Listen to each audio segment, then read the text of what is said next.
Welcome back to Classical Christian Thought. I'm your host, Eric Ybarra. So, I am doing a presentation whose title is meant to trigger some of my Protestant and Orthodox listeners and readers because they're probably feeling, I think I've said that before at one time. And what is that? Let me pull up on my screen. The title of the presentation is Rolling on the Floor Laughing. The popes weren't even at the ecumenical councils, all held in the East. What a joke. Shake my head. Some of you have seen this before. It's usually a point that is lodged by Eastern Orthodox. And of course, it is absolutely true that no Pope of Rome has ever attended an ecumenical council, particularly the 7 ecumenical councils of the first millennium. And so this is a point that is brought up in order to try and gain points to the Orthodox understanding of the first 10 centuries. Because if the ecumenical councils are a symbol, or if it's an instantiation of the church in her authority, pronouncing dogma, condemning heretics, defining proper orthodoxy, and the Pope of Rome is not even there. I mean, initially the point can sound very powerful, like, yeah, like all of these ecumenical councils were held in the East. Most of the attendees, 95%, probably more than that, were all Greek bishops. And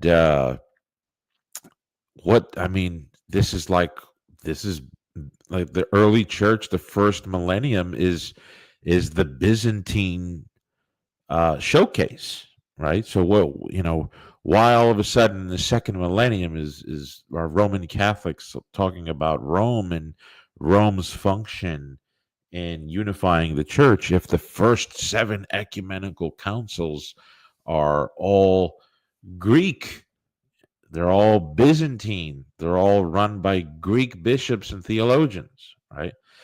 So you tend to hear this, and sometimes you hear it from Protestants as well. So in this presentation, I'm going to pretty much blow this completely out of the water.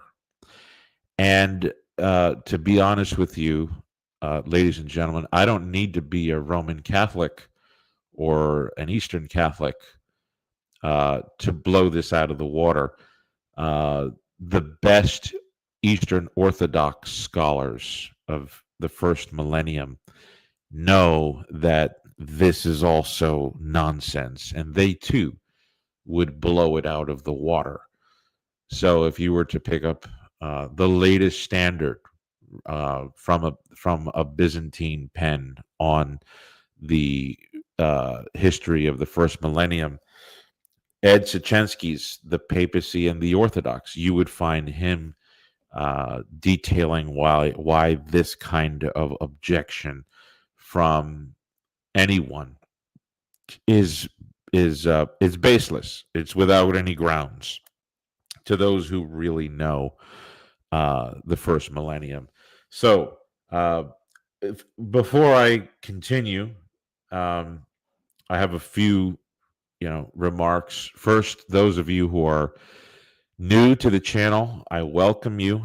I also warn you, I speak very slowly, and that is because I'm collecting my thoughts. I don't know what it is really. I've been hearing this complaint for many years now, but I feel like it's gotten worse in the last few years. I don't know if my IQ has been decreasing, but I've been losing a lot of my short-term memory, and I realize that it's slower for me to get words out. So that's unfortunate, but I also have people who say that it's just fine. So hopefully that is the case. The other thing I'd like to say is I want to thank any of you if you have been praying for my son Evan Ybarra, who is trying to raise funds from his own work, from whatever money I might be able to afford, um, for a senior pilgrimage to Rome next year for 2 weeks. If you've been praying for that, or if you've donated, I sincerely thank you very much. He's looking forward to going. And if you want to donate to it, there's a link in the description to a Give, Send, Go. Even $1 helps. And if not, just say a prayer. He's been looking forward to going to the heart of Christendom to see um, just the historic showcase of the Catholic Church and its glory and its history, and really the ground and the architecture that even liberals cannot erase from the surface of the earth. Any of those listeners who've been there, you'll know what I'm talking about.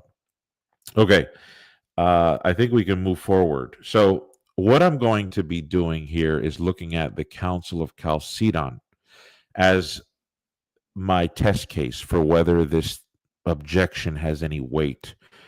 The popes weren't even there. The councils were held in the East, all with Greek bishops. Byzantine theology is what made it into the Ecumenical Councils. Okay, well let's jump into the Council of Chalcedon. This is an ecumenical council uh, which was convened by Emperor Marcian. I should also say that any of you who are deeply interested in learning about ecumenical councils in the first 10 centuries, I've got a small mini course on the Patreon on this scholar tier, going into the history, the emergence, the nature, the dynamic, uh, the definition of the ecumenical councils.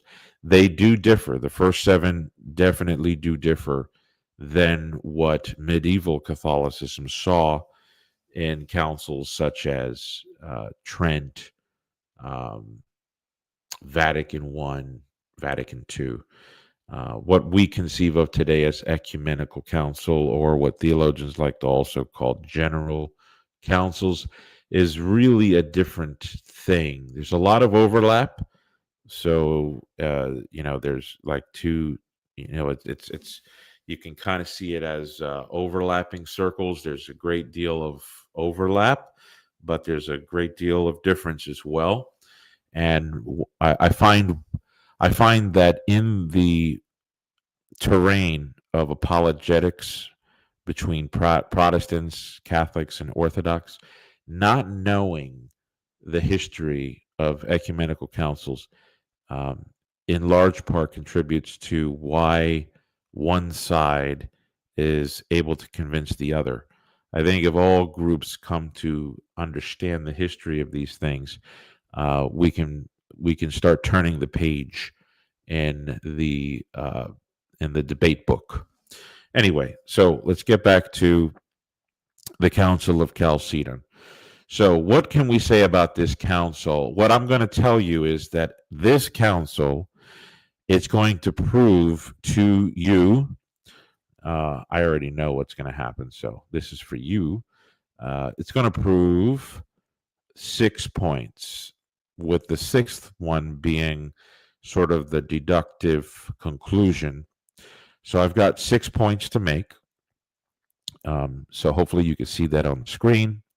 The first point is it was, quote, ancient tradition, close quote, for the Pope to be physically, I should say physically absent from councils outside of Rome, but present via representatives, often called legates, part of a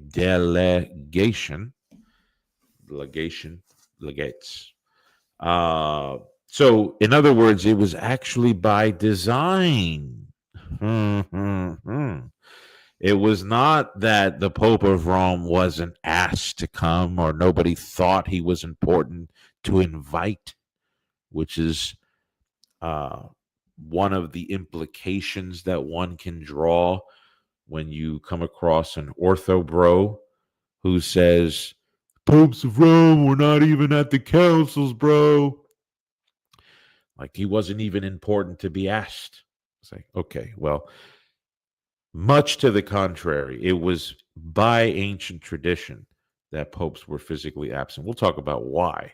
Okay. Point two, the third session of Chalcedon states Pope Leo, whose body was stuck in Rome, he was in Italy this whole entire time during the sessions of this council. Nonetheless, the third session states that Pope Leo presided over the Council of Chalcedon all the way over in the east. Huh. Why would a council say that if the Pope wasn't even there? That's going to be an interesting point. Number three, the same session states that the papal legates, the representatives of the Pope, because of their holding the position of the Roman Pope, possessed, quote, supreme authority, close quote, over the council. Fourth point, Pope Leo, through his legates, issues the anathema upon Dioscorus. And we'll talk about why that's important. In virtue of his Petrine jurisdiction given to him by Jesus Christ. The fifth point is a reflection. How can the Roman pontiff, who truly was absent from the council, wield this much authority over a council of bishops who were present? In other words, the to the ortho bro or to the Protestant who's going to, kind of get in there and throw down the gauntlet and say the Pope wasn't even there, bro. The councils were held in the East, the Greeks, the Byzantines, bro. Pope wasn't even there, wasn't even asked to come. Well, that's not the right question. The right observation to make, the more substantial observation to make, the more historically accurate observation to make is how can the Pope, who was definitely not at the council, but was way off in the Italian peninsula, how could that man possess the control that he did possess at the council in the Greek East when he was not there? Let that sink in. Let me repeat for those of you who still kind of going back and forth on your tongue and you still don't know what you're swallowing. The right observation is not, man, the Pope wasn't even there. Like, man, why didn't they invite him? Like, he should be there, shouldn't he? No. The observation to make is, how is it that the absent patriarch, in other words, at Chalcedon, we have present the patriarch of Constantinople, Anatolius. We have the patriarch of Alexandria, the one who is put on trial, Dioscorus. We have the patriarch of Jerusalem, Juvenal. We have the patriarch of Antioch, who the name escapes me. I want to say was Dominus Maximus. I can't remember which one. I didn't review. It's been a while since I've read the Acts of the Council, anyway. But and so you have the patriarchs of the Greeks of the Greek East present at the council. The only patriarch that's absent is the Bishop of Rome. How can he possess control over the Greek bishops who are present at the council if he's not even there? And that leads to that final sixth point, which is kind of a deduction. It's because of the papal primacy as defined at Lyons 1274, Florence 1439, and Vatican I. I testify that that explanation is it's the only reason why we can say that the Pope of Rome had that kind of exerted influence and control over a council when he wasn't even there. I hope that sinks in. Okay.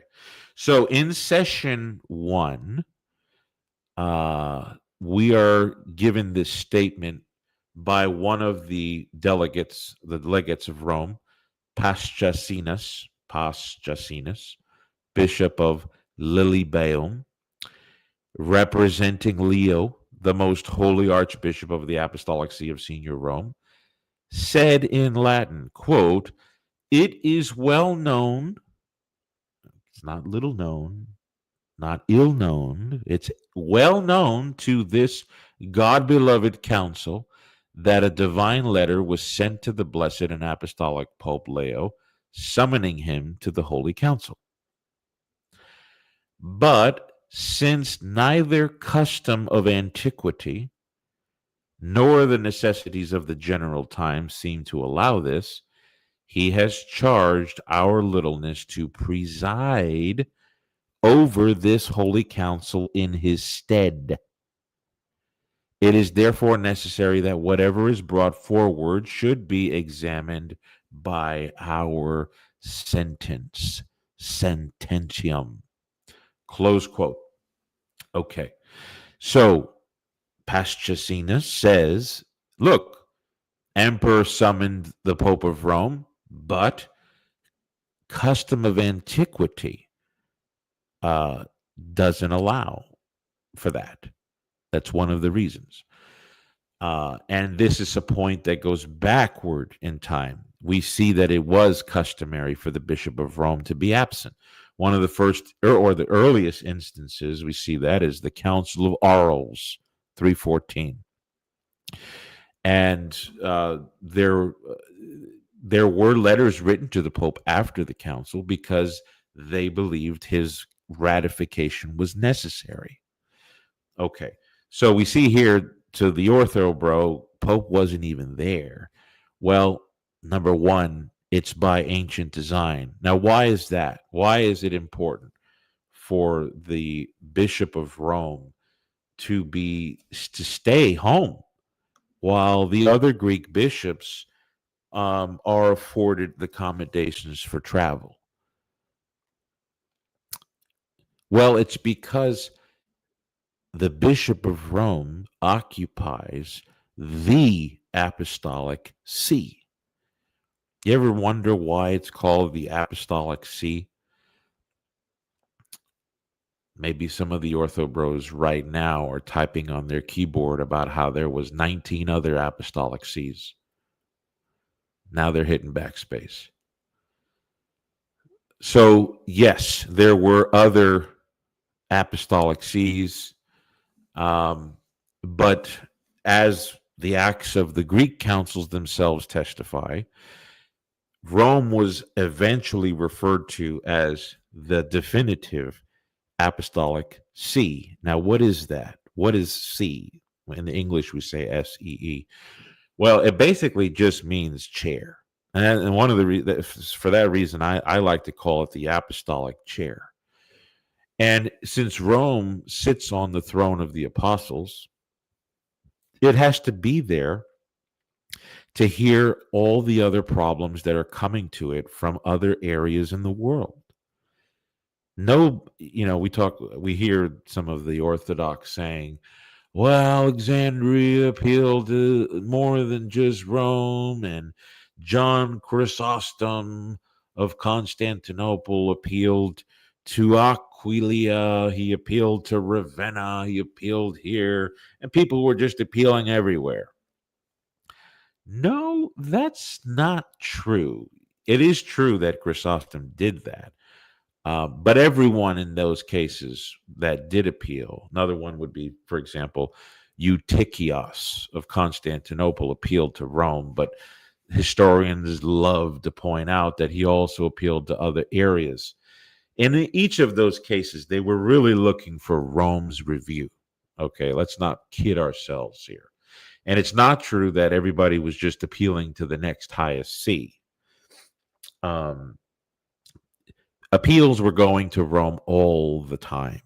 Those of you who've been reading history, you've studied the patristics, you'll know especially this happened in the Transmarine exchange between North Africa and Rome all the time.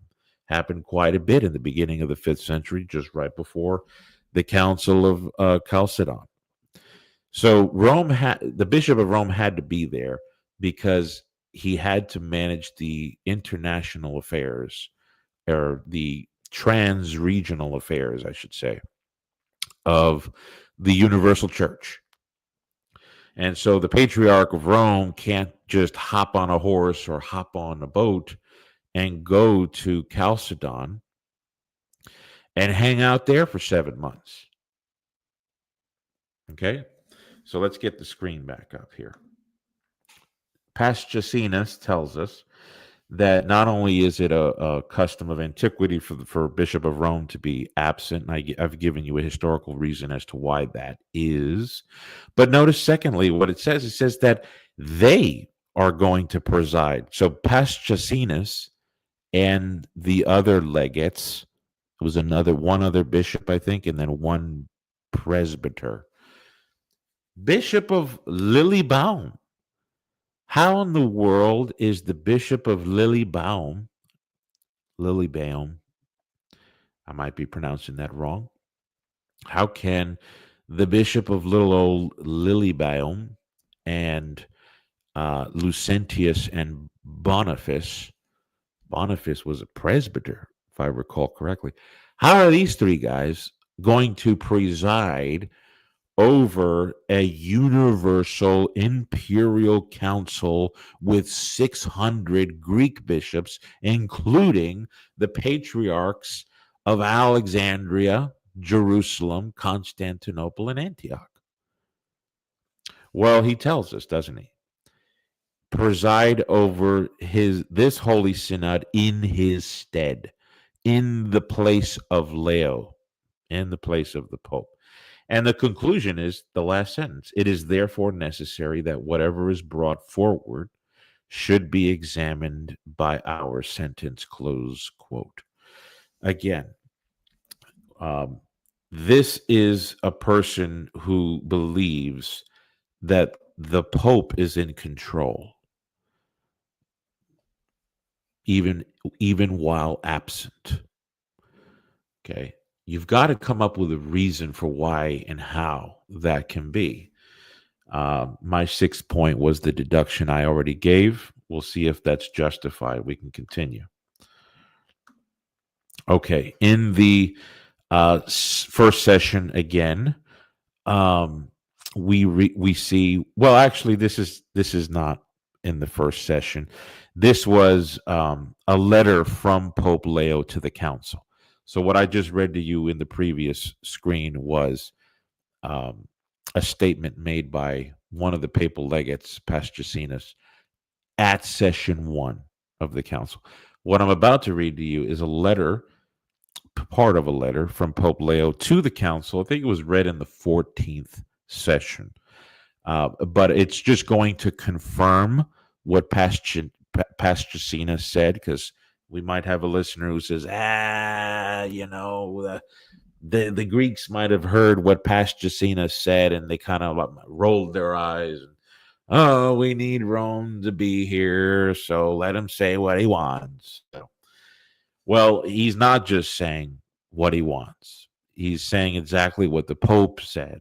Now let's look at what this letter said, and which was read aloud in bilingually in Latin and Greek in the 14th session. Pope Leo to the Synod, quote, "We should therefore welcome the plan full of piety of the most clement emperor, by which he willed your holy fraternity to convene, in order to frustrate the intrigues of the devil and restore the peace of the church, while the rights and honor of the most blessed Peter the Apostle were safeguarded to the extent of his inviting us also in his letters to bestow our presence on the Venerable Council.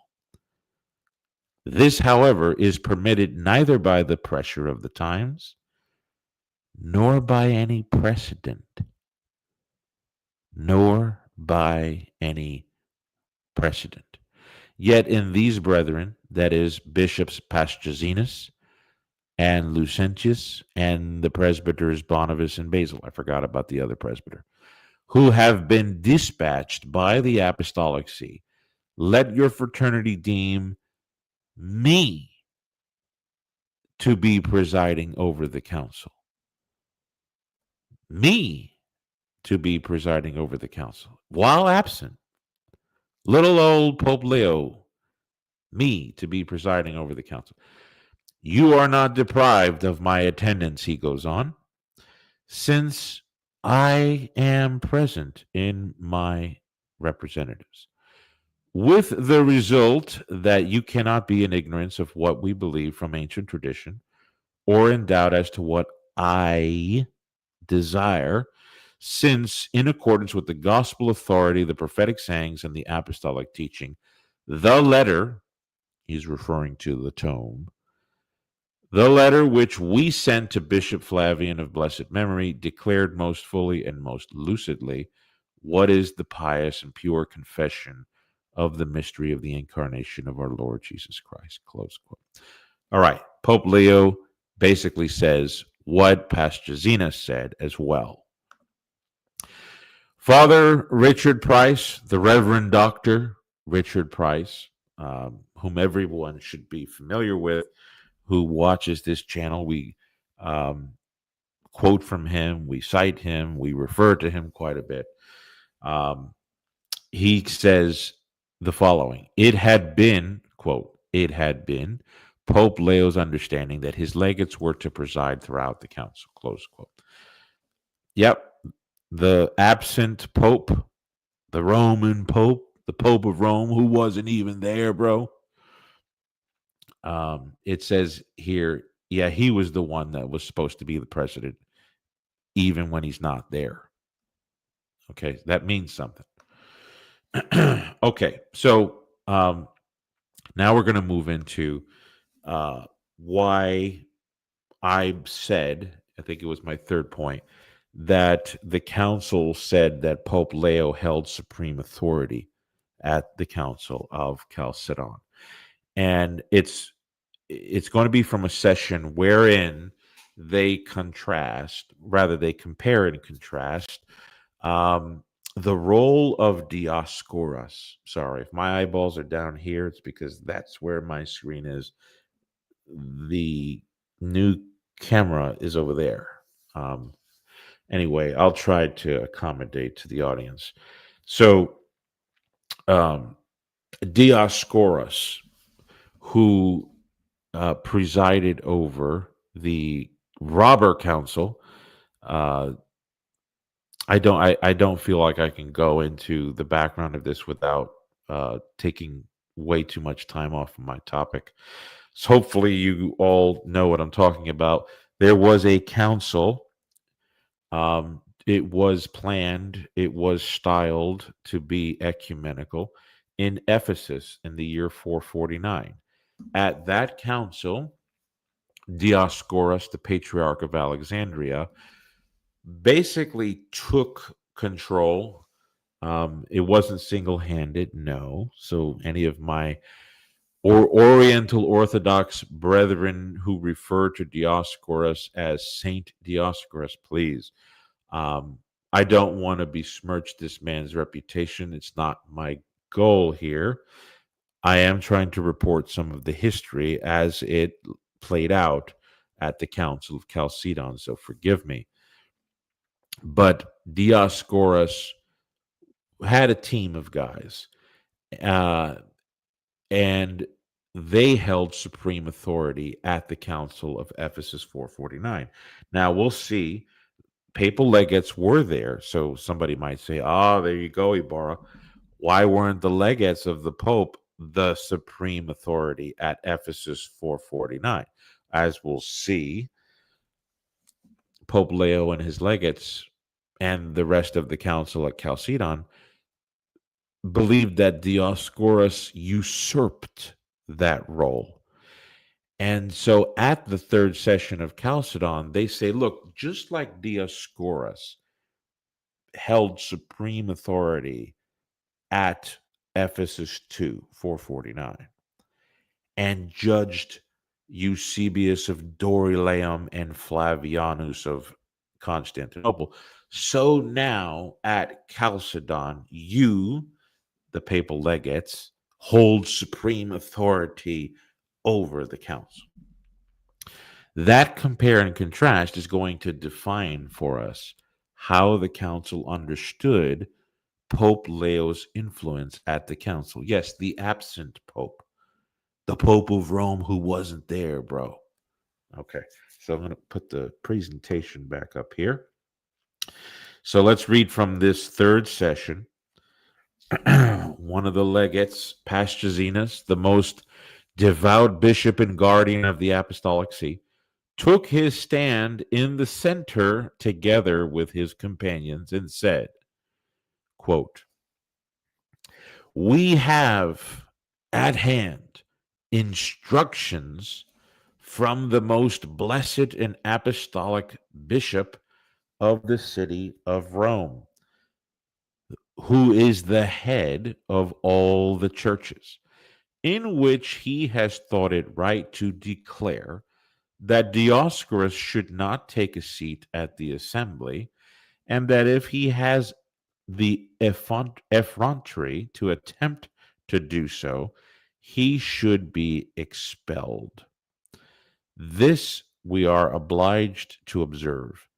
Therefore, if it pleases your greatness, either he must leave or we shall leave." Lucentius, the most devout bishop representing the Apostolic See, said, "He, Dioscorus, should render an account of his judgment. Although he did not possess the role of a judge, he usurped it. He presumed to hold a council without the leave of the Apostolic See, which has never been allowed and has never been done." Close quote. All right, so the papal legates here, they announce to the council that they have instructions. Really, they have an order. They have an order from the absent pope. And that order is that Dioscorus cannot take a seat as a judge at the assembly. These councils were configured in very meticulous ways. There was an assembly of seats for judges, another area for the accused. And the papal legates were like, well, Dioscorus has to be in the accused position, not in the seat of judgment. And then Lucentius says, look, he tried to hold a council, and this is a reference to Ephesus 2, and he usurped the role of judge at that council. And then, we get this point here that you can't have a council without the Apostolic See, the absent bishop of the Apostolic See. Okay. I want to give a quotation from a chronicler who was born a generation after Chalcedon. This man was an Oriental Orthodox who's anti-Chalcedonian, did not hold to Chalcedon. His name is John the Grammarian. John the Grammarian. He was an Oriental Orthodox, non-Chalcedonian, Miaphysite chronicler.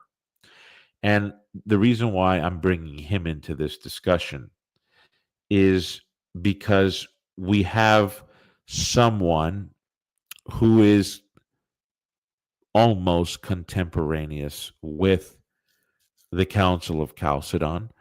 We have someone in the 5th, 6th century who read the Acts and who read what I just read to you from Paschazena's, Lucentius, and the letter of Leo the Great.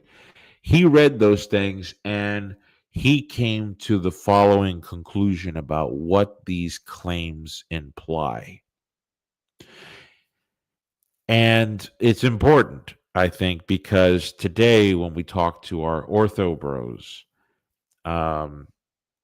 they like to talk about how, you know, the papacy is an invention of the second millennium, wasn't there in the first millennium, and that the Council of Chalcedon, especially, they all put Pope Leo's tome through the ringer and all this kind of thing.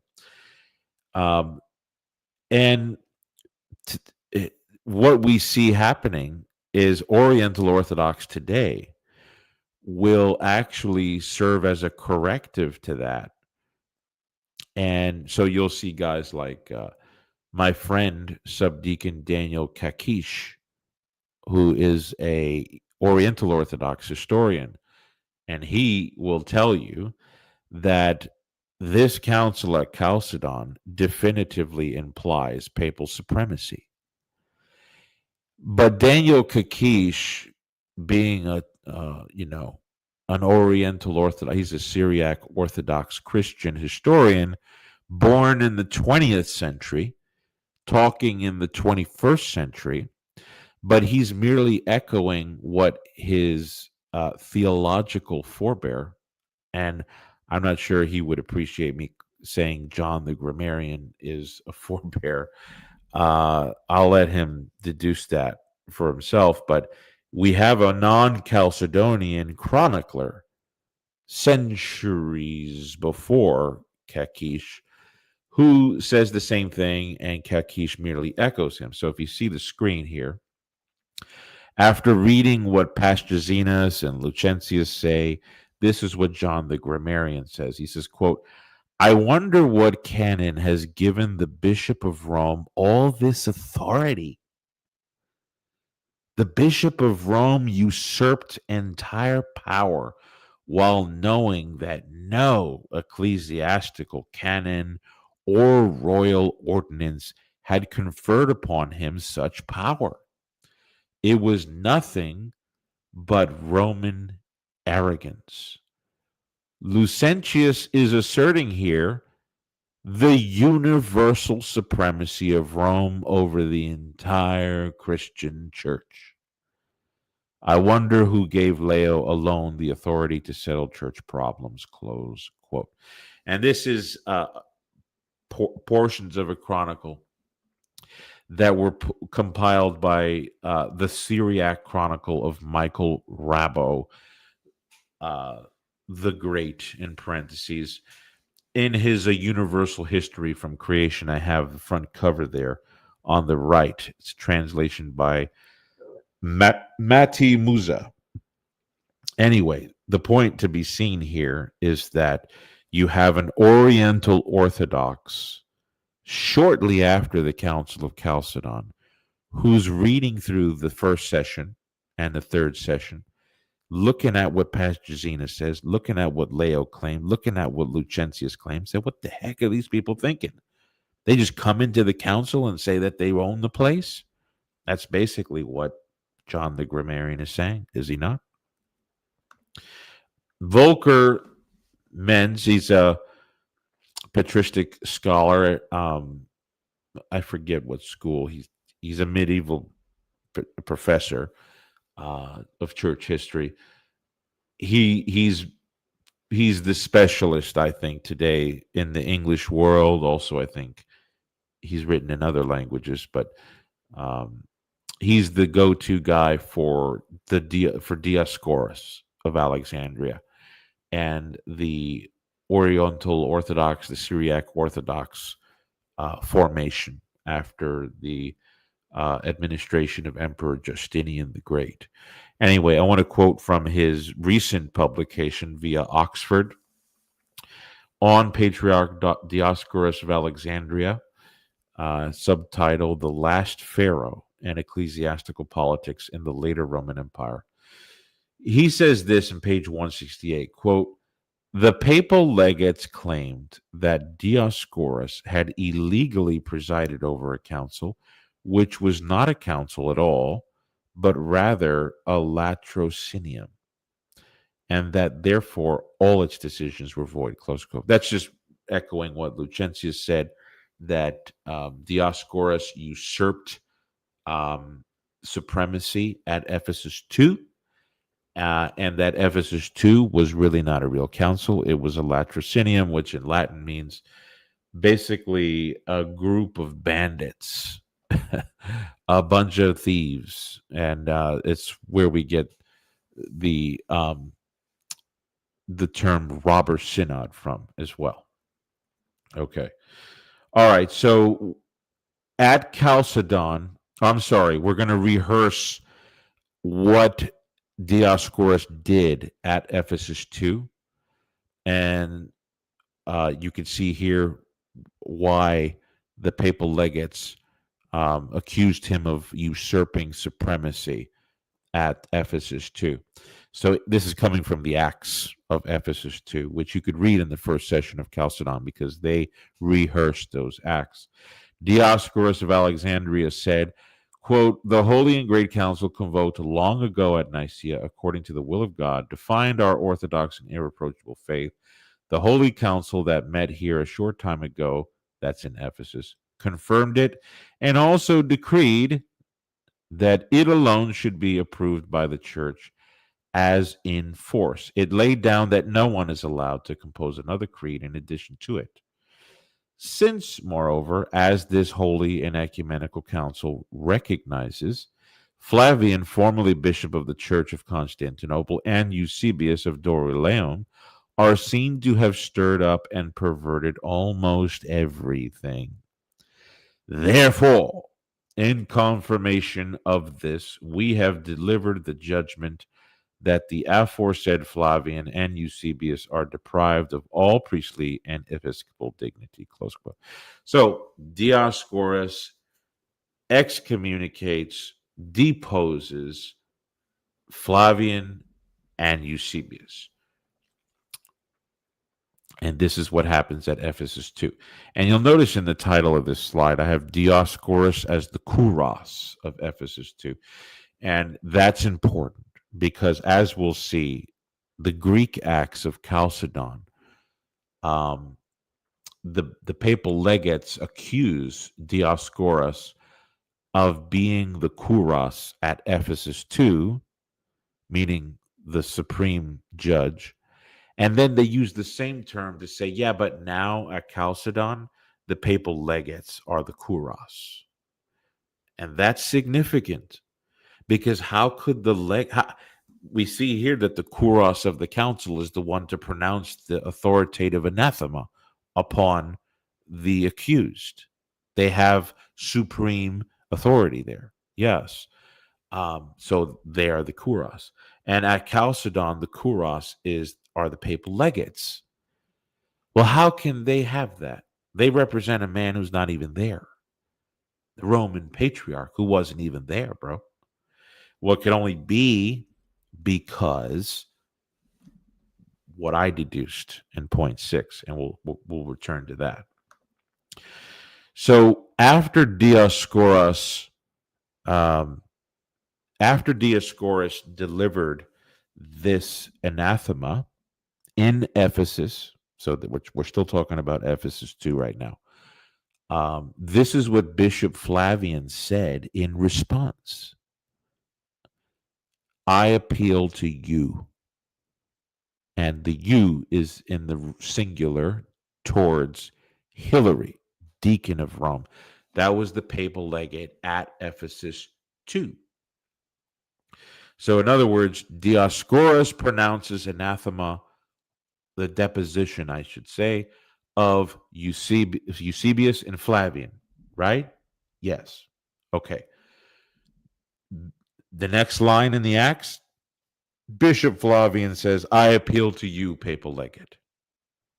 So it's obvious that Flavian, who's a saint in the Orthodox and in the Catholic Church, understood that he had a superior authority to review what Dioscorus was claiming. Hilary, deacon of the Church of Rome, said, and this comes right after in the Acts, contradicitur,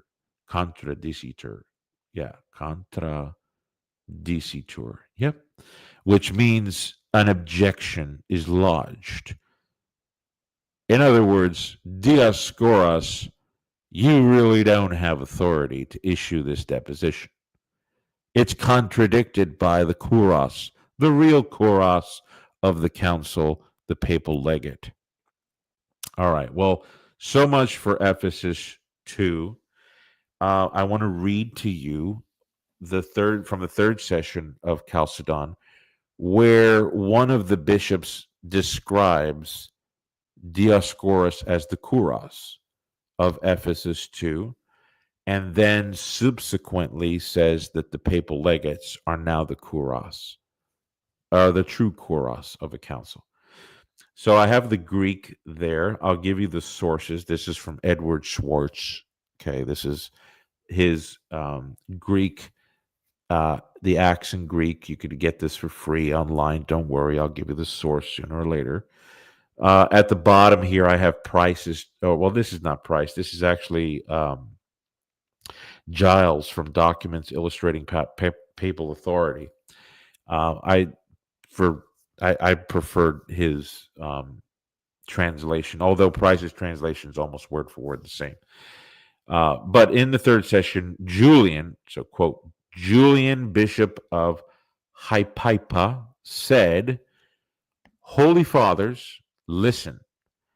When Dioscorus held the supreme power, the kuros, at the city of Ephesus, that's Ephesus 2, for judging between St. Flavian with Bishop Eusebius and Eutyches, putting forward an opinion which was unfair in every way, he himself led off with an unjust judgment, and all of necessity followed his lead.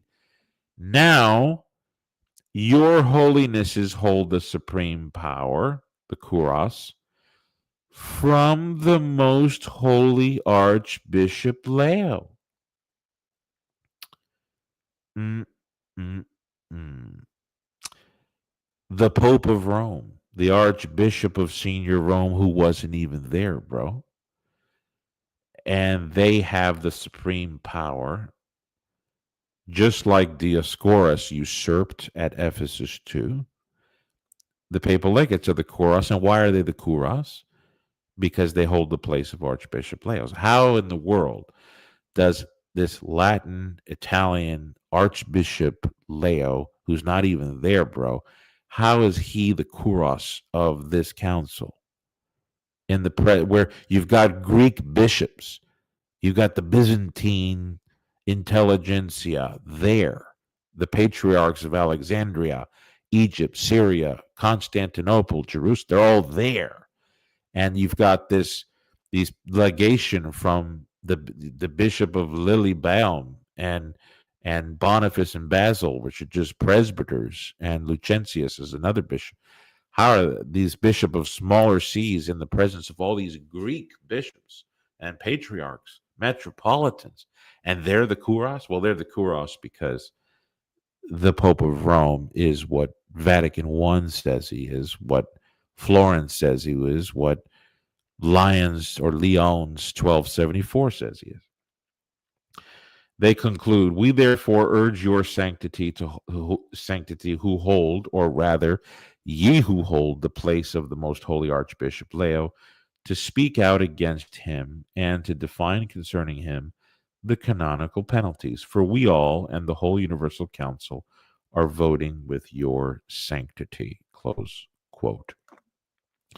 Now, the kuros, for the meaning of kuros, I consulted the Greek English lexicon, Lydell and Scott there. On the screen, you'll see a picture. This is from Oxford Press. I have red underline under the first, second, and third definitions of kuros in the Greek, ancient Greek. If you couldn't see it, this next slide zooms in somewhat. Supreme power, authority, confirmation, validity, one invested with authority to be ratified. Obviously, talking about clinching authority. And this is the source. So if you want to go ahead and you could actually go to Google, just type in Edward Schwartz, Council of Chalcedon, Greek Acts, and it'll come up on an archive. Or you can just copy and paste this, or rather just type what I have in here, and you should be able to access that. Page 20, it's going to be on it's going to be in the second act session, because in the Greek version, critical edition of the Acts of Chalcedon, it's actually in session 2, and the Latin, it's registered as session 3. If you want some explanations on the manuscript transmission, I should say, and some of those discrepancies, get the Liverpool's publication of the Acts of Chalcedon and read through the introduction. Price explains everything there. We'll look at the Latin as well, coming from Mansi, volume 6, page 1043. And I have Price's translation of the Latin on the right-hand side. So we saw that in the Greek it was kuros, right? In the Latin version, it's simply primatus or primatum. So on the right there, Holy Fathers, listen. This is the same statement from Julianus Episcopos of Hypaipus. Holy Fathers, listen. When in the metropolis of Ephesus, Dioscorus had the primacy, the primatum, in judging judicandum between the holy Flavian and the most religious bishop Eusebius, and between Eutyches, delivering a verdict, sententiam, unjust in every way. He was the first to deliver an unjust judgment, judicium. Okay, so this is a strong usage of the Latin word for primus, or prima, the primate. Okay, often today, the Orthodox have really neutralized the term primacy. As you can see, the term had quite the significance here. They're using it to describe what Dioscorus had at Ephesus 2. He was the one who delivered the anathema, or the deposition. And now the Greek word kuros, the Latin translation of that word, or the Latin usage, was primacy, primatum. Okay.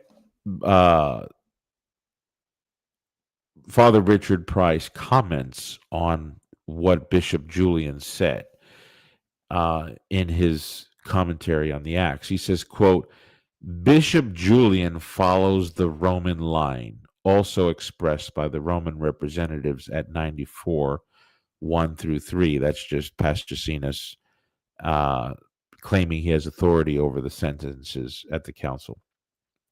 What does Bishop Julian follow? Well, let's look at the quote again. Also expressed by the Roman representatives, that ultimate authority lay with the Pope, the absent Pope, the Pope who's not even there, bro. And that not only his representatives, but also the whole council acted as his delegates. Whew. The Eastern bishops, in contrast, treated the Pope, acting through his legates, as a primus inter pares. Now, the Orthodox Yeah, Ortho Bros online. Uh, some of you guys will remember they took like a video snapshot or like a clip of a interview that we did with the Reverend Dr. Richard Price some years ago, where Price just straight up says that the Eastern bishops did not accept Roman jurisdiction in the East, and um, the Ortho Bros are like, "Oh, look at Ybarra, look at Lofton, look at Albrecht. They're all, they don't know what to do." It's like took them by complete surprise. Just foolish. It's nonsense. But the comedy value was there. Can't take that away. Um, Price does think that the Eastern bishops did not accept the Roman logic that was nonetheless expressed at the council. And he knows that. He admits that. But he says the East viewed the Pope as a primus inter pares. But this is very simplistic, as we'll see, as you'll see, um, at least for one very significant voice. But why didn't Price realize that the very bishop he just said followed the Roman line was an Eastern bishop? Bishop Julian of Hypaipus is a bishop from the east near Ephesus. Okay. So even within his own statement, there's a slight contradiction. Where did Julian of Hypaipa where did he get the nerve to dispense with the traditional custom Greek view and just follow the Roman line? I would I would contend that it's because a lot of Greek bishops held to the papacy, maybe not all of them, certainly not all of them, but many of them did. Okay, at the council in the third session, this is the deposition pronounced by the papal legates. And this goes to that fourth or fifth point I made about the Petrine jurisdiction of the absent pope being activated at the council in front of the present Greek patriarchs. It says, quote, "Therefore the most holy and blessed Pope, the head of the universal church, through us his representatives and with the assent of the Holy Council, endowed as he is with the dignity of Peter the Apostle, who is called the foundation of the church, the rock of faith, and the doorkeeper of the heavenly kingdom, has stripped him of episcopal dignity and excluded him from all priestly functions. What remains is for the venerable council assembled to pronounce, as justice bids, a canonical verdict against the aforesaid Dioscorus," close quote. All right, so here Pope Leo, who's endowed with all these prerogatives, strips Dioscorus of his episcopal dignity through the instrumentality of the legates. And then the legates say, yes, but we also need the rest of the council to pronounce their signatures as a canonical verdict. Okay. All right. So I want to quote from Richard Price again, because he made this point about a future council, the sixth one, in an interview with Michael Lofton. Michael Lofton asked him what he thought about Pope Agatho's letter to Constantine IV. And Price said the following, and it relates to Chalcedon. He said the following, quote, "Rome does not write to Constantinople saying, 'I hear you are gathering a great ecumenical council. I would request this, that, and the other.' Rome says, 'We have spoken.' And the task of the council is the opportunity of the rest of the church to accept and acknowledge papal teaching. The same is true at Chalcedon." If you read some of Price's articles, this is the consistent uh, understanding on his part. Okay. Now, what about the council itself? The council's letter to Leo uh, says that they thank Pope Leo. They call him the voice of the Blessed Peter, the head of the members. So even though he was absent, he was still the head of the council, and he was the one entrusted with the guarding of the vineyard of by the Savior. This is one of the clearest testimonies to an ecumenical council's recognition that the Bishop of Rome was divinely commissioned to pastor the whole universal church by Jesus Christ. That's what that last sentence there means. You can pause that if you want to watch this again. Now, I mentioned there was a significant voice at Chalcedon who certainly did believe in the papal primacy, far beyond primus inter pares, and that is Anatolius. So I'll briefly bring up the issue of Canon 28. I plan on doing a subsequent video on this. There's so much misunderstanding, especially by the Orthodox, unfortunately. Um, as my listeners and viewers probably know, Canon 28 is that famous canon wherein Constantinople tried to promote its rank over Eastern churches in the nearby region of Constantinople. And um, that elevation was understood to be illegitimate by the Roman Pope. And once news of Pope Leo's rejection of that canon reached Constantinople, the Patriarch of Constantinople, Anatolius, wrote back and said the following, quote, "As for those things which the Universal Council of Chalcedon recently ordained in favor of the Church of Constantinople, let your holiness be sure that there was no fault in me, who from my youth have always loved peace and quiet, keeping myself in humility. It was the reverend clergy of the Church of Constantinople who were eager about it, and they were equally supported by the most reverend priests of those parts, who agreed about it. Even so, the whole force, the whole force, the whole force, and confirmation of the acts was reserved for the authority of your blessedness." Close quote. It was reserved for the Pope. The whole force of the canons and the council was reserved for the Pope of Rome, who wasn't even there, bro.